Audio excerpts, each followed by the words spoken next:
You have to put yourself out there. If somebody thinks that you look silly or dumb for not knowing that, well, so what? Right? You just have to get that out of your head that you don't have to know it all. That's another thing with this whole journey of mine is that it's not just about the paranormal. I've always loved the whole ghost story, paranormal thing. I believe in aliens, the whole. And that is actually what got me into the real estate because going through our divorce, we filed bankruptcy and he wouldn't sign the paperwork for the house for me to sell. And so we went to foreclosure. Wow. Yeah. So I knew that I wanted to help other women or whoever in a situation where they were going through the same process. That was my goal of wanting to help them avoid that by doing these creative Subto deals.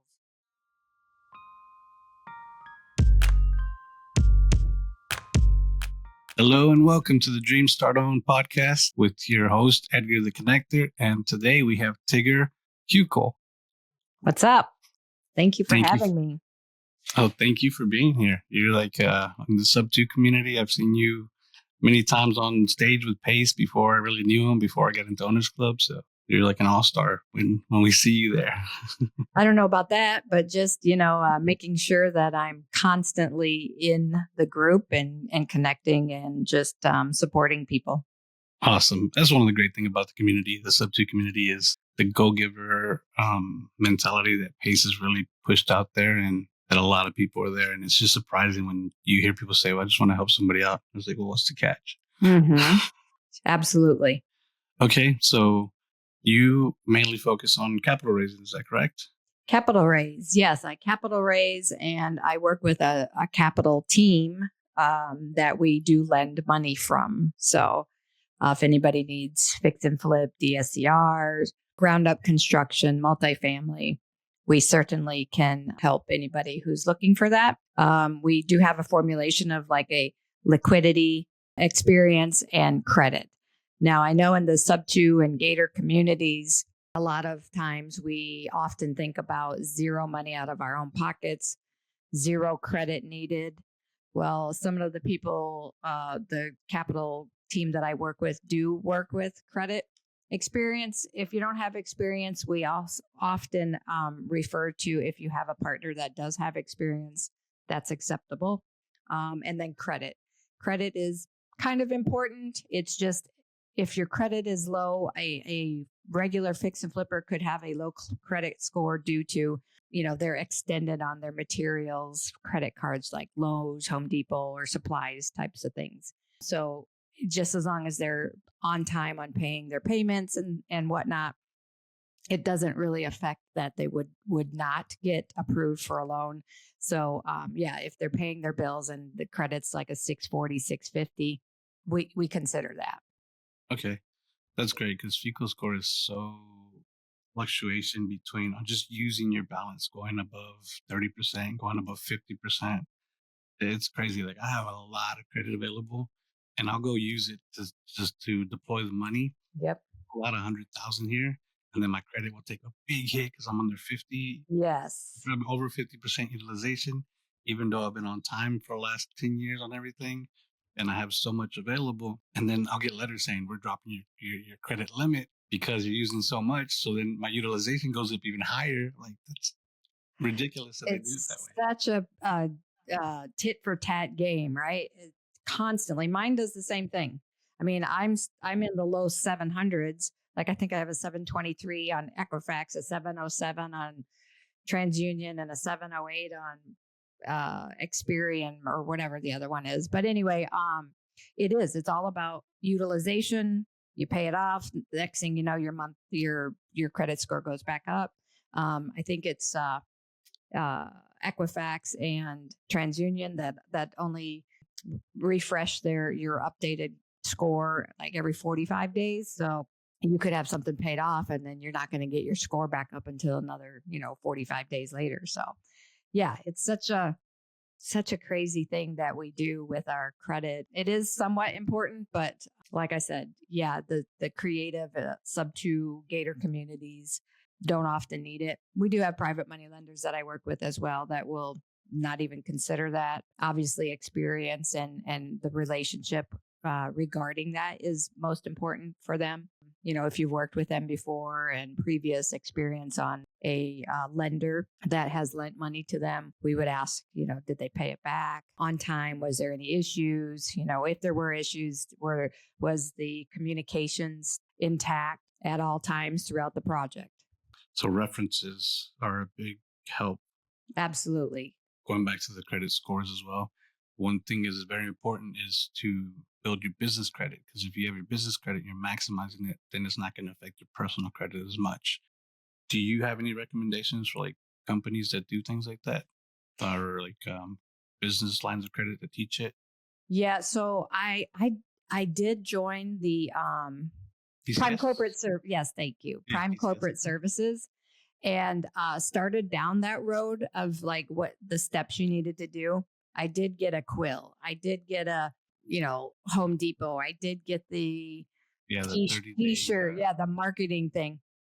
Honestly, those don't really help your business credit. That's not the type of credit that we really need to be acquiring, right?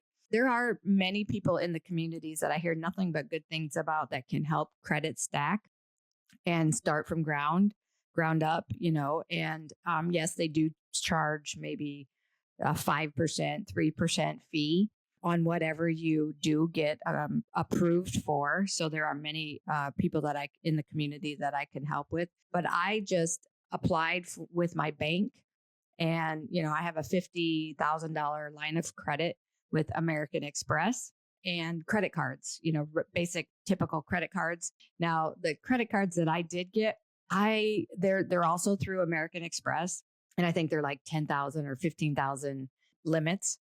But those you pay those every month, and they have the interest rates.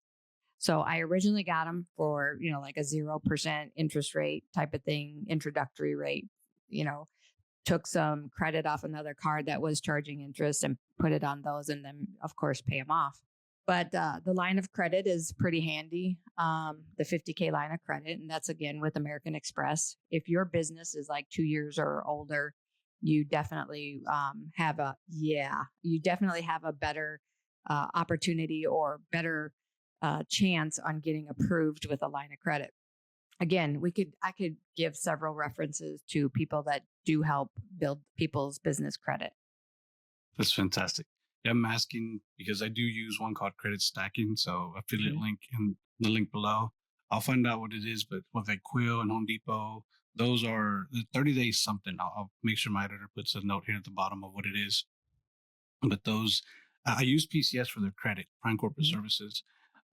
Their credit, they kind of do like a step by step, and it's really slow. They don't give you all the information. When I use Credit Stacking, this Jack McCall's, shout out Jack, he gives you all the information at once. So, it depends on your personality. Some people like to have it all, to see the steps, to plan for it. PCS is a little bit different. They only feed you chunks at a time. But Prime Corporate Services, as Tigger was saying, is starting your LLC today, even if you don't know what it is. Once you get to that 2 years, that opens up so much more lines of business credit, which will help not affect your personal credit when you do max out your limit on that. 100%.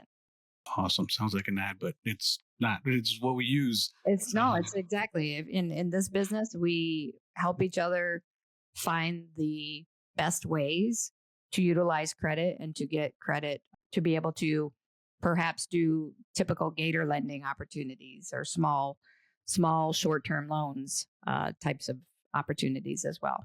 Yeah. How did you get into capital raising? That's an awesome question.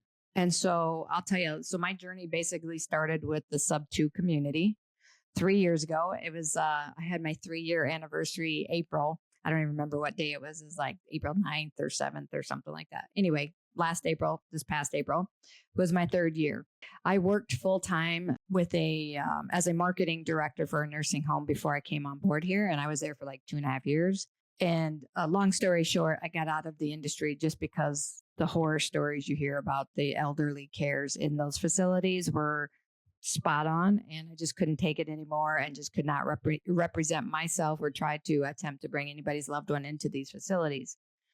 I quit January 2023, my full-time job. I quit to be able to stay into the real estate industry. So I joined Subto in April. But before that, I joined a women's group out of Texas. It was called Reen. And I found that for me, it was not what I was looking for. The training wasn't what I was looking for.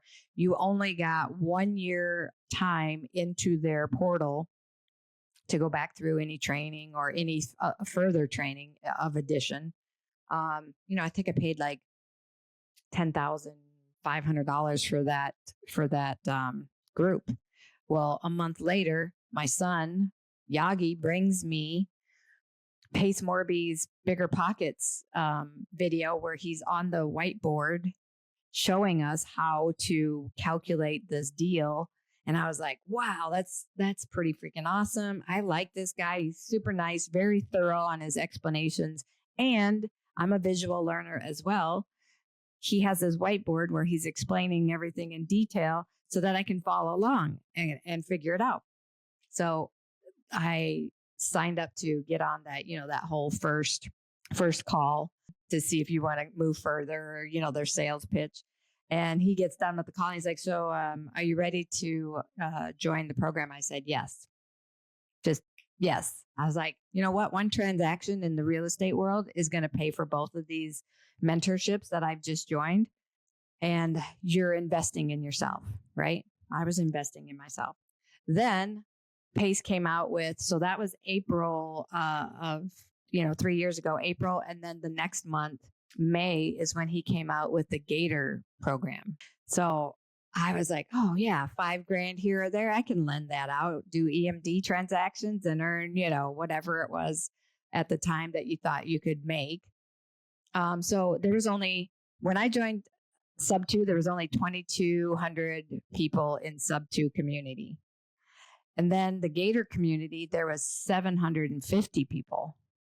And so now we both know there's 14,000 in Subto and I don't even know, 10,000 in Gator. Yeah. Yeah, it's just crazy.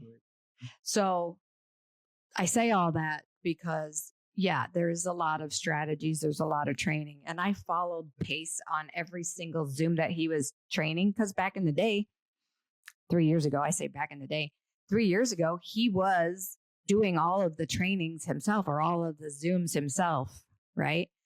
And it just he just grew this community so large that he started hiring people to help take over on these Zooms and to take over behind the scenes. So that he could be doing more and more and more like he is. And so, I used to be a person that would sit behind the scenes and just try to figure out, I have to go through all of the training to understand it and learn before I take action. Well, it just got to a point where Pace was like, I think pretty much he did say, don't go to all the training, just take action, right? Squad up with somebody, there's not one time, he always says this, there's not one time that there is a person that got a deal done or a transaction done without the help of another person, right? So I just started taking imperfect action. I was actually in a group. It was a group for when Pace introduced the direct to agent strategy.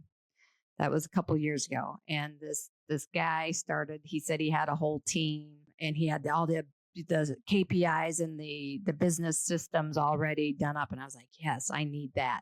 I'll be a great, I learn quick. Just show me what I need to do. I'm there. I'll do it. Right. Well, he had 150 people that showed up to this direct to agent team and quickly dwindled down. 6 months later, I think there was maybe 10, 12 people left. And before that, it was about the month number 5 is when I decided, okay, this isn't going anywhere. This isn't what was promised to us. They don't have the systems in place. We're not getting the quality leads that they said they were paying for. So I said, I'm going to start bringing in the EMDs because he was like, hey, let's do EMD sharing here in our little community. I was like, oh, shoot, I can go do that. I'll just go grab some of these EMD deals that people are looking for. I'll bring them into the community and we'll do our own deals. Well, that worked for 1 or 2, but then I started bringing private money lending opportunities, all these things.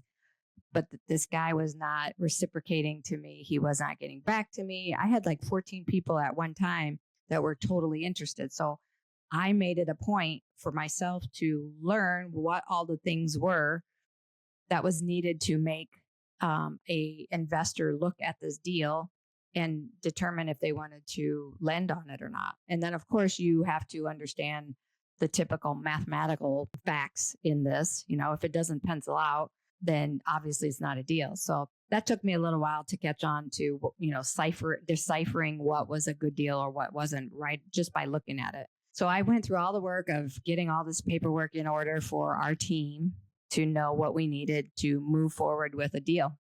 And then he's like, oh, no, we're just going to stick to doing the direct to agent. And I was like, you got to be kidding me. I got all these people coming to me looking for us to lend. So I just was like, you know what?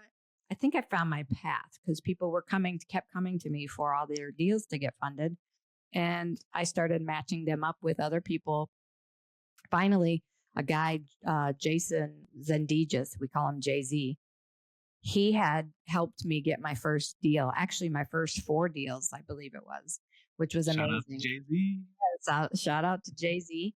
And once we did that, I think it was 2 months that we had done these deals and we made about $30,000 each.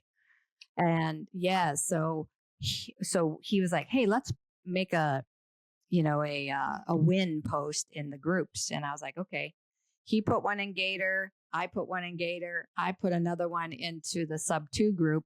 And we both got like hundreds, and I'm saying hundreds of responses saying, how did you do that? That's me. Because what we did was just basically told our experience through it, right?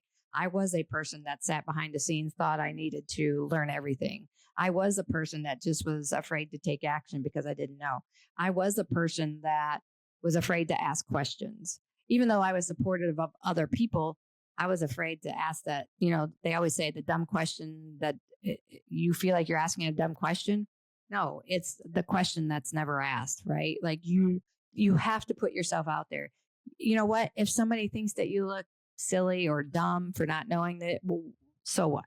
Right? You just have to get that out of your head that you don't have to know it all. And I think that's a thing of pride. Like for my age group, you know, it's a pride thing for me that I had to know it all before I could go out and actually, you know, talk to people. So him and I both just explained our experience through that, and people were just reaching out one after another. And that's exactly when Pace came out with the 18-minute a day challenge. He was telling people, hey, if you're new in the community, squat up with somebody, reach out to somebody. And if you have 18 days after your busy work day, after you eat dinner and clear the dishes and bathe the kids and they go to bed at 8 o'clock, if you have 18 minutes a day to search through the community and look for deals to bring to another person, and you could earn money by doing that, why wouldn't you, right? We're just asking you for 18 minutes a day to bring a deal to somebody. And so it just so happened we posted that. I'll never forget. It was December 1st of 2023.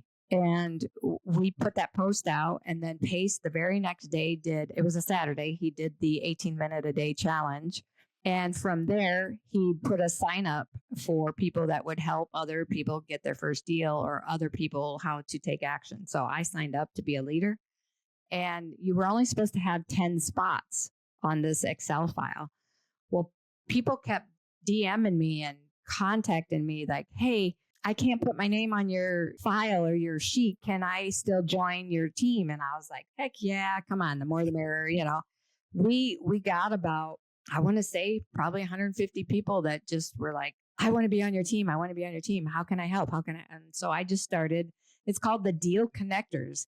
I should sell my Deal Connectors domain to Pace, because I think he calls his thing now the Deal Maker. But anyway, yeah. So the Deal Connectors group, Facebook group, Jay-Z and I started together to be go-givers for people like us in the community that were not sure, had money and just watched from afar, didn't know how to approach people or whatever the case may be, that everybody probably had the same, you know, ideologies like we did, like, oh, we have to know everything. Oh, we have to go through all the trainings, right? And yeah, to this day, we have, I think, close to 800 people in our Deal Connectors group. Yeah, Every, yep, yep.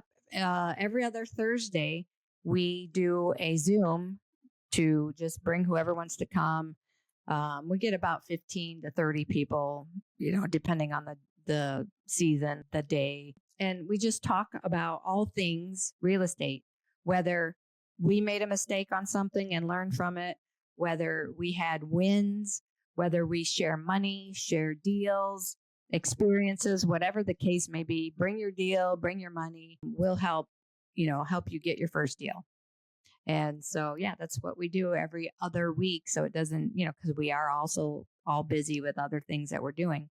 But that's our way to give back to the communities as well, because we know how, I'm speaking personally, I know how it feels when you reach out to these so-called leaders and they would ghost you, because they are. I mean, I'm not saying that was a bad thing. It's just that they do get busy and they don't have time to like hold somebody new, their hand, right? It's like, oh gosh, this is going to take forever or whatever.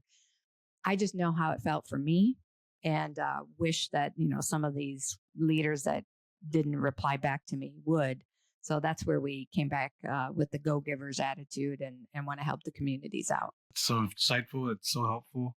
Big thing about the leaders is they probably don't have the SOPs, systems and processes.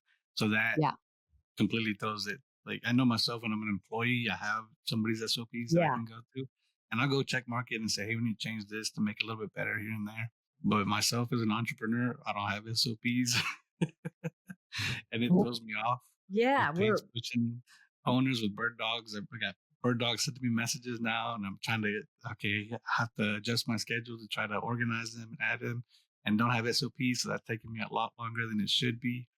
So if you reach out to somebody that's a leader and they don't reach back to you, don't feel bad, because they're busy, but Pace doesn't like us saying that we're busy. Yes. He wants to say that we're unorganized and not efficient, and that's me. Hey, we all have that. I mean, I'm still learning in my process. Like, I've worked with a couple people and, and admittedly saying, okay, I don't have the systems and processes, but I do know what I am doing. Like you said, you're bird dogging. Sometimes I can bird dog. Sometimes I can dispo. Sometimes I go, do this capital raising, right? And it's just a work-life balance that we have to make our calendar schedule. I mean, it's a basic routine, and that's a big thing that Pace is a proponent on. He says, show me your calendar and I'll show you how much money is in your bank, right? If you have 0 appointments on your calendar, what are you doing? Not money-making activities. And so that's one of the biggest things that you have to learn to decipher is, what am I doing in my everyday routine that is money-making activities, or is it just fluff, right? Are we just fluffing around? And that was pretty helpful for me for the last year of joining Owners Club as well. It was hard. It was a challenge. Yeah, I wasn't expecting homework, It was hard to know what to expect, really, the way they sold it. But we believe in Pace. And we believe in ourselves, right? We have to believe in ourselves to be diligent. And I mean, we didn't just throw this money into this thing for us to not do anything, right? We're investing in ourselves, and this community of Owners Club members are super helpful for each other. And I will say, I'm not a big fan of all the WhatsApp groups. Do those people ever sleep? Well, there's so many different people. I know I'm a late one. I'm a night owl. I'm a night owl too, but 3:00 in the morning or 4 a.m. in the morning. And I realize people get up at different times and we're all on different time zones, but nonstop. Like one time, if I don't look at it throughout the day, I have to clear it out because I get it kind of makes me upset that I have these red dots on these little WhatsApp things. I have to clear them out to okay, I cannot look at that. Right. So I'll skim through it once in a while, but man, that's crazy. Yeah, it's slowed down a lot since we've had year 2, and another year 2 people are in it. And we'll see how Discord works out. And just the job is so slow. I've tried using it, just so slow. Yeah, it's a little challenging. I think that's why they're using the coming out with the Discord to help with that for sure. Did you sign up for any of the channels? I put my name in, but I haven't been reached out for any of them. So Yeah, I think later on they're going to be rotating them. So we'll see. Yeah, there's not too many woo-woo channels. Oh no, I just had talking about your woo-woo and the woo-woos. I just had Alan Foster on our podcast. He actually experienced a haunted house that he went to. His first flip was a haunted house. I love that. I would love to have him on my podcast. Yeah, definitely. I was thinking about that. I was like, oh, I need to talk to Tigger. He said he's got a couple of them, but there's one. They started hearing footsteps coming down the basement when they're in there, and he's talking to his partner. He's like, "Did you lock the door?" And then you got to watch that episode. Yeah. That's awesome. Yeah, that's another thing with this whole journey of mine is that it's not just about the paranormal. I've always loved the whole ghost story, paranormal thing. I believe in aliens, the whole Sasquatch, always. I've always believed it and been fascinated with it. Even more so when I started having kids and the kids were old enough to where we would watch these ghost adventures, like all things ghost, paranormals, hunters, right? I think there was Ghost Hunters, Ghost Adventures, the Ghost Brothers, anything that was on the Discovery Channel or whatever, we were like on it all the time. They were so cool. Some are pretty freaking funny and scary. And that's not my intent so much with the woo woo and the real estate podcast. My intent with that is, basically listening to our own intuition when it comes to making decisions in our personal life or in a business relationship life. We have these nudges or body sensations that we should really cue into and listen to when it comes to our everyday life. Just as even just, you and I talking as a relationship. I've known you for over a year now and your sweet wife. And just our first conversation, intuitively knew that you guys were good people. Then I start opening up my mouth about the woo-woo stuff. And your wife is like does her specialty, which I need to have her on my podcast. Your vibe just starts attracting your tribe. And I'm a firm believer in God and Jesus and the universe, God, Jesus, putting people together for reasons and seasons. And just, you just vibe off each other and people can tell that you're really wanting to help them versus harm them or scam them type of situation. Right. And that intuition that we all have is what has made us as a person to listen or not listen. I kind of go into the story about I was married previously to my ex-husband for 22 years, but I knew instinctively the first 6 months that I was married to him that I should not be married to him, but I stayed. I stayed because of stubbornness and because I didn't want to be like my mother who married 4 times over.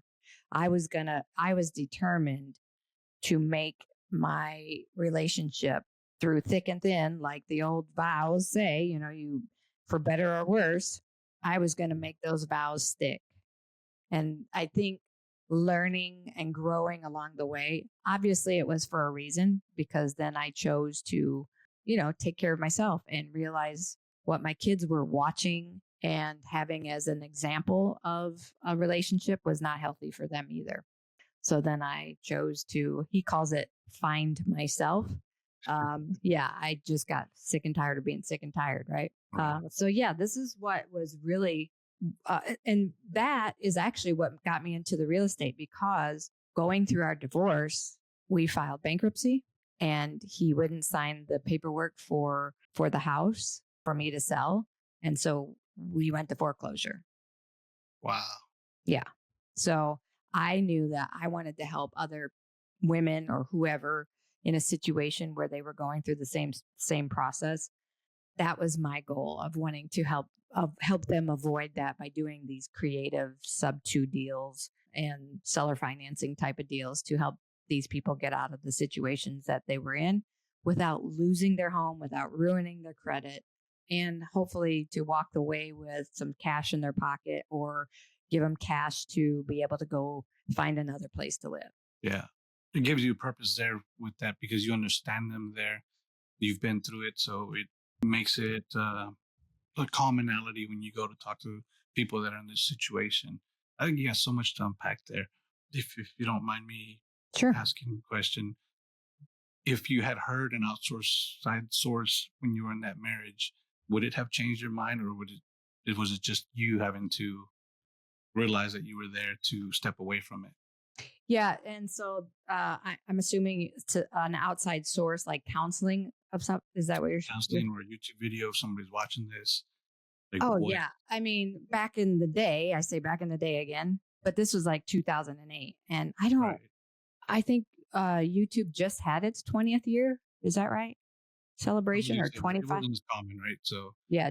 Anyway, back then, that the internet wasn't really utilized for that. And then I did suggest counseling, but it takes two to tango, right? Like if he's not willing to help what was my issue or what was his issue with the relationship, then it wasn't going to go anywhere. And he was definitely not into it, was not going to have any parts of it. Right. So then I knew, I was like, okay, well, then I'm wasting my time and my breath. Right. But yeah, if he would have been, and I knew this was going to happen, but he later would tell my oldest son that he wished he would have taken appropriate action to not lose me. Hindsight, right? And right. then as we grow older, and I've never wished him ill will. He had been angry at me for a long time because I ended our marriage, right? So yeah, I definitely think that if he was willing, we probably could have made it. So yeah, Okay. when two people are in a relationship and let's just say somebody remarries again and they not like some people have they're on their third marriage after the second marriage and it ends up in a divorce, and maybe the first one you look at and say, oh, it was that person's fault, right? It wasn't me, it was that person. But then the second marriage comes and goes, and then you now need to start take a look back and look in the mirror and say, is it me? Like, am I the issue? Like, what's going on here, right? So I think we all grow and learn, or we all don't grow and learn. So it's one or the other. You either realize what you were doing and learn from that relationship, that past relationship, and decide not to take something on or to take something else, a different approach to what you're currently in. Until you decide that for yourself and learn what didn't work and what worked, then I don't think you're ever going to grow. But when you do, you figure it out. We're always learning, right? We're always learning and growing. So I'm a firm believer that love definitely is the healer of time, people, energy, of all things. You can hang on to grudges and spite all you want, but you're only hurting yourself because that other person is no longer around you to be, diving your anger at or directing your anger at. So, Right. Well said. Thank you for that. mhm. Hey, just Um, just ask Dr. Tig. Dr. T. Just Tonight kidding. on Dr. T. You're right. So when you started these posts on Subto and Creative and Gator, is that when you started getting on the spotlight in the, I guess, like Pace's radar? When Pace mentions somebody in the community, they just blow up. Is that what happened, or was there a certain deal that you did that got you onto? No, you know what? Like I said, I actually just kept on supporting people in the community when they would have their wins. I was like, oh my gosh, I'm so happy for you. Like, congratulations. Yeah. And then obviously, when Pace was doing more of the Zooms by himself, there was a lot more opportunity to be in front of Pace in the chat. And I was constantly answering his questions or whatever. And he would constantly say, oh, Tigger said, or hey, let's bring Tigger up, or, and then my kids live out in Arizona, real close to where Pace's office is. They lived in Tempe and his office is in Tempe.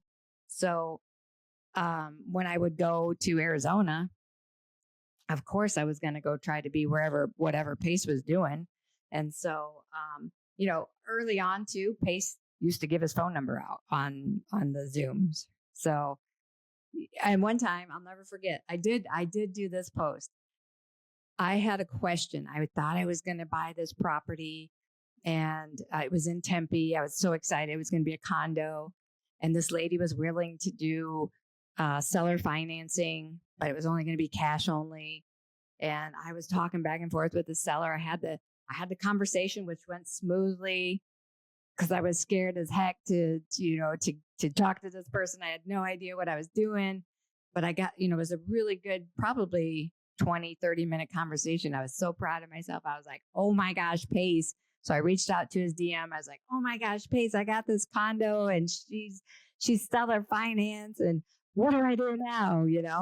And he's like, hey, Tigger, I'm going to call you in a little bit. I'm on my way to the airport. I'll just give you a call and I'll help you to talk through this.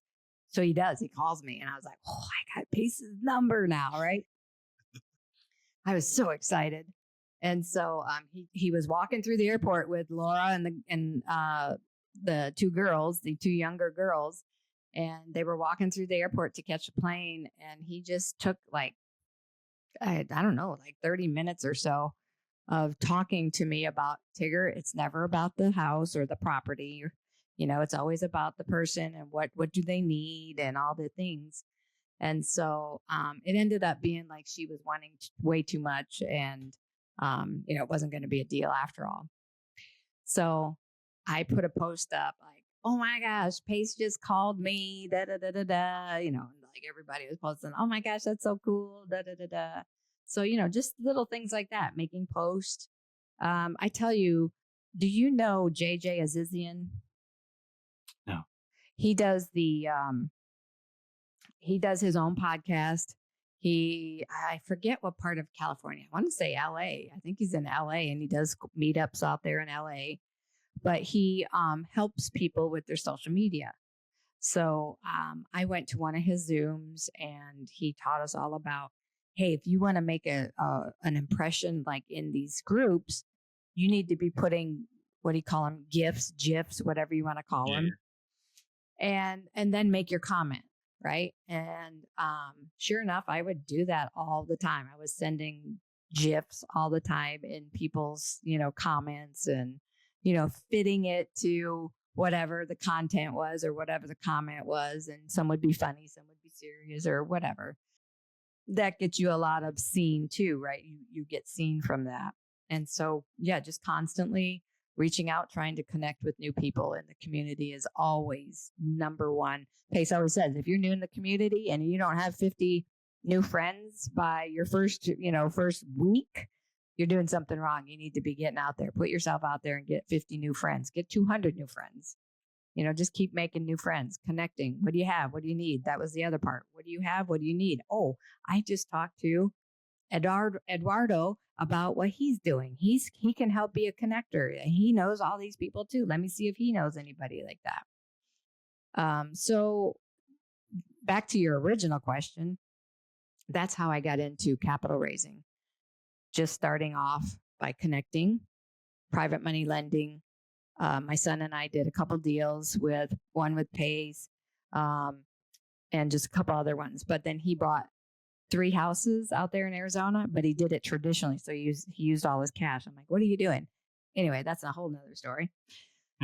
But that's how I started getting connected to other people that are looking for bigger deals. A couple people off of LinkedIn, several people, Pace was a big proponent, and Jamil was also a big proponent of getting on LinkedIn and putting your stuff on LinkedIn and having a very, very big, reliable resource of LinkedIn quality people reaching out to you for the specifics that you are looking for. And I'll tell you, I started getting into that. I had a guy reach out to me for a $250 million ground up construction marina in Florida. And that's when I was like, holy crap, I can't even believe I'm talking about this $250 million deal, right? But since then, I've been in communication with a $3 billion deal, a $550 million deal. Have any of those closed yet? No, they're a lot. It takes a lot out of you, and if you don't match the right investors up to the right borrower, it's not going to go anywhere. Yeah, I mean, I have access to billions, but some of their protocols, some of their KPIs are not very good, and you're just wasting a lot of time. And that's actually what led me into the commodities space. So we're talking about gold, gold mines, gold buying, selling, Bitcoin, the oil and gas industry. Those are very, very cool industries industries to get into, but they're also very volatile. There's a lot of scammers out there. You think there's scammers in the regular fix and flippers? Whew. There's a lot of scammers in the fuel industry, a lot of scammers in Bitcoin, a lot of scammers in the gold or gemstone industry. So it's a lot of, also, here's what it is also. It's a lot of show me your information first, and then I'll show you my information, which nobody ever wants to do. So then you're at a stalemate. Wow. Yeah. So there's a lot of wasted time and space too. So you still have to pay your bills, right? You go in between the bread and butter, fix and flip, DSCRs, your BRRRRs, your ground up constructions, and that's where you basically pay the bills from. And then, of course, you can connect people or wedge people or bird dog people, do your dispo in between all of those ways to make money. That's the thing that Pace says about real estate is just there's too many ways to win. That's the hardest part about it. 1,000%. If you're just relying on one strategy, you're going to go hungry and you're going to get bored. Not only bored, but like the wholesaling thing, Pace smells a wholesaler a mile away, and he knows that they're going to get burned out within a year or 2 years max. Yeah, maybe they've made all this money, but they've had to pay all their taxes on the money they made, unless they were buying into, investing into other properties. But yeah, it's a daunting role. And then now you're going to start dealing with AI, which is cool, but you gotta, that's a whole another new strategy that you're going to have to learn and start over with. So we have to be careful with the shiny object syndrome, kind of like what we were saying at the top of the hour here, that we have so many different things going on. We got to be careful. Are we a master of any of them? No. No. So get one, get good at it, then move on to the next, and then you can go from there. I'm speaking from experience myself as well. Good advice, good information. What is the biggest capital deal you've completed? The biggest capital deal is a $50 million hotel conversion. Bravo. Where was that at? That's in Arizona. The Fountain Hills. Yep. Nice. Somebody wanted to work with you today. What could you use help with? Definitely deals. Just bringing the deals in. Like I said, fix and flip, DSCR, ground up construction's a really good one. Capital raising for other multifamily deals is another. Yeah, if somebody has gold mines they want to sell or gold mines they would like to monetize with, we can help them out with that too. That'd be a whole nother podcast series about that. Yeah, it'd be a week long, month long, maybe to learn about that. I have no idea about gold mines. Yeah, there's so many things about that. They submit deals to your website, or yep. I have a website that they can go to. It'll be in my buy box. I'll have to give you my buy box information, my link. It's actually in the Owners Club link. Okay. Yeah, I'll make sure we put it in the description below as well. Yep. And we'll probably put it on the screen so people can find you, send you deals there. Are you looking to add anybody to your team? Yeah, I could always use some help. Like right now I'm working with Amy Beliter. She is also bringing fix and flip opportunities. She's kind of doing the scouring on the different communities for people that are avid fix and flippers that have the experience. Like I said, the liquidity, the experience, and the credit is what we mainly look for.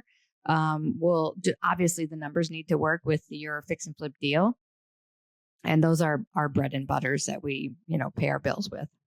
Unless somebody's looking at if they have a $500 million opportunity, a ground up construction or development or something like that, I can help them with that too. Tigger, the original, the connector. Yeah, Moving I'd on like up. to say that I was the OG, but I think there was a year and a half of people before me. I don't know if you know this. I think his name is Scott Kija. I don't know how you spell his or say his last name, but him and Pace, I think they were he was like the first, I don't know, 5 or 10 people that signed up for the Subto, and him and Pace used to go all around, which is pretty cool. But so that he would be an OGer for sure. Scott. Okay, I should find him. I need to spend more time in the Subto Facebook group. I don't do enough of that. I Yeah, don't have 50 friends. that would be first thing for you, is to get back in there and just reintroduce yourself or introduce yourself. Because I do feel like you're kind of a laid back, quiet type, that you haven't done much of that. So you need to get into that community and say, hey, who you are, what you do, what you have, how can I help you? Appreciate that. And one of the big things about what you're talking about, Pace, talking about making 50 friends, 200 friends, is because it's important of not learning, not just doing the how, but finding the who on what you want to do. The who, not the how. It's super important. So that's why it's important to meet different people that are able to, you can rely on, help you out with your day-to-day, your work, or just deals. He also says one person could change your life.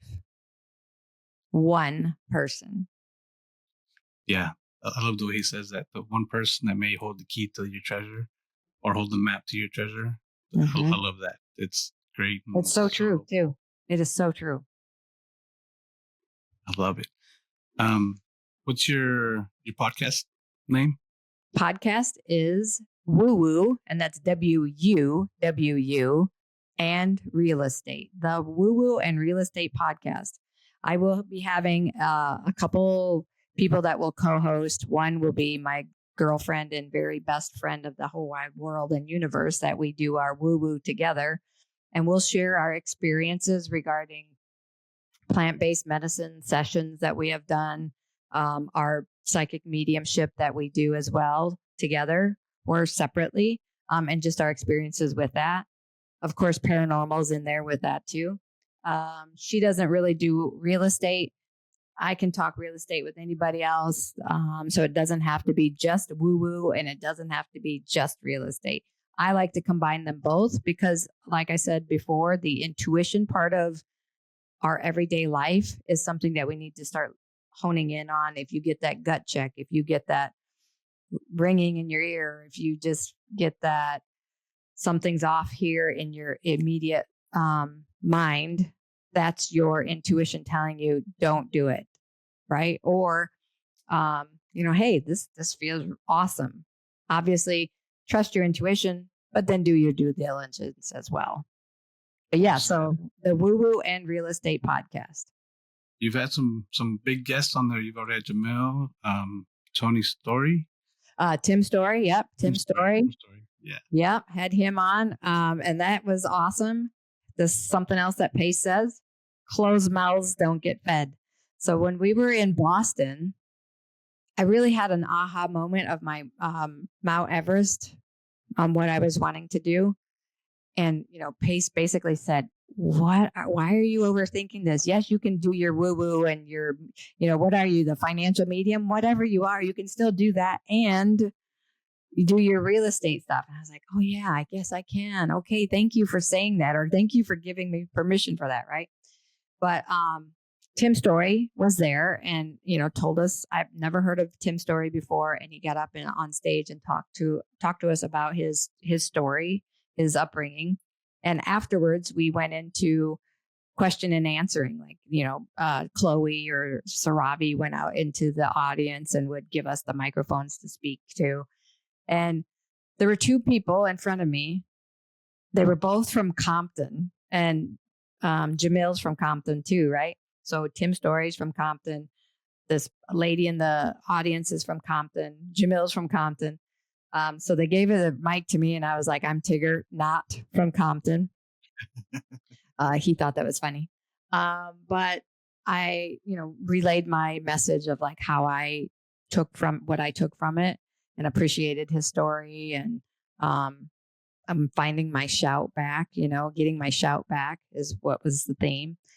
And then he said, young lady, I like the tonality of your voice, the cadence of your voice, and I like you. And I was like, so I gave the microphone back to Saravi, and I was like, he said that, and I was like, come on my podcast. And he's like, I'll come on your podcast, DM me through Instagram, and I'll set that up for you. And I was like, yes. Right. So closed mouths don't get fed. Yeah, I love that. Pace says that, and I have to remember that so many times about the closed mouths don't get fed. Yes.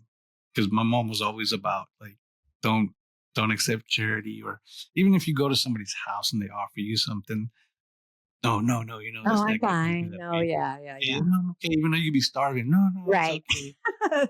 So it's been ingrained in me, and it's been difficult to pull that out to be able to. And I have to think about that closed mouth stuff. Don't eat closed mouth stuff. Yeah. If you hadn't asked, it would have been a no, and you would have never had them on your podcast. 1,000%. And I've been learning that myself because I was raised in that whole generation of you speak when you're only spoken to. Otherwise, you just sit there and shut up, That was me. And so that's why I think I had that approach of just sitting back, watching, taking everything in, and observing, right? Observing the crowd, just feel like the whole thing. I think that's why I really became a big intuitive, just you didn't say anything. You just observed everybody's body language, you can feel the energy when you walk into the room, even though you weren't in the energy and there was just a fight going on, but you could feel the tension in the air. Right. But yeah, I definitely feel my upbringing, like Tim's story talks about, everybody's got a story on how they were raised.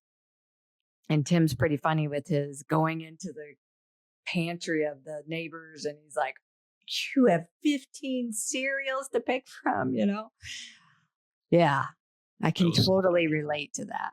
Totally relate. I can have this. I can have that. I can mix 3 of them. Yeah. Yeah. Combine them. Yeah. That's funny.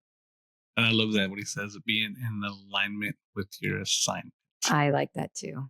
I catch myself saying that. And our last owners club meeting in the morning, Sundays with Tim, I am extraordinary right here on my little computer screen. I'm going to tell you, you are extraordinary. Oh, thank you. Thank you, Edgar. You are as well. And so is your lovely wife. I need to get with her more. Seriously, I want you both to be on my podcast. So I'll reciprocate this as well. Okay. Yeah. And maybe she can help edit mine. I need to get her more efficient on it. That's right. That's right. Yeah. Same here. I do too. So yeah, that'd be great. We've had some woo stories that we can talk about. She's had some. I've had some. Can't wait. Separately. We've had one together.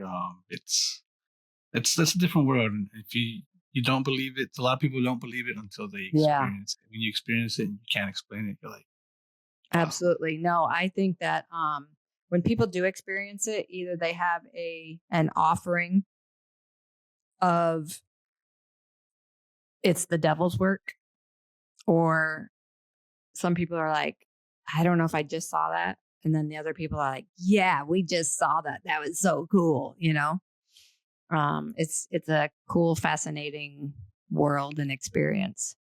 Yeah. People are just afraid of the unknown. So the unknown. Yeah, absolutely. And, it also goes into the whole religious aspect of what we were told through the Bible and other religions as well. I don't believe all religions, not one religion is all 100% accurate. I totally believe that.